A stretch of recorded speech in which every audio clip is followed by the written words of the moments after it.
BT Global Growth, c'est un fonds, un hedge fund, en bon français, qui est orienté vers les actions. Alors, on ne fait pas d'obligations, on n'a pas de levier, donc on n'emprunte pas, ce qui est plutôt atypique pour un hedge fund. Habituellement, on associe le concept de hedge fund avec beaucoup d'effets de levier. Nous, on ne fait pas ça. On recherche des entreprises qui sont généralement cash flow positifs. On ne jouera pas très souvent les concepts. On est très top-down.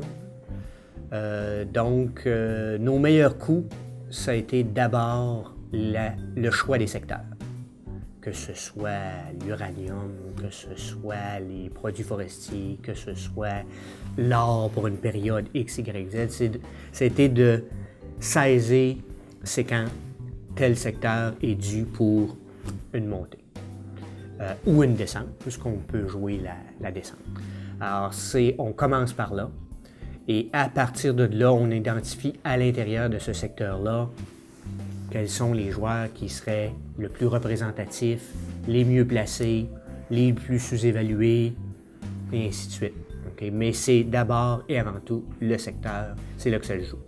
Surtout dans la première moitié de ces cycles-là, vous pourriez choisir à peu près n'importe quel stock, n'importe quelle action dans ce secteur-là, ça va fonctionner si vous êtes dans le bon secteur.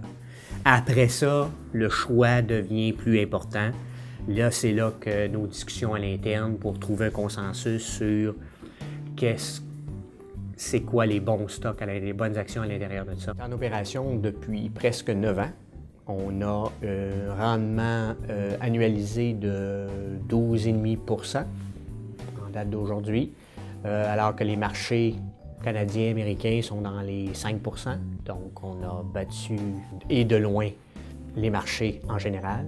On l'a fait dans différents types d'environnements, donc dans des marchés à la hausse, dans des marchés à la baisse, dans des crises.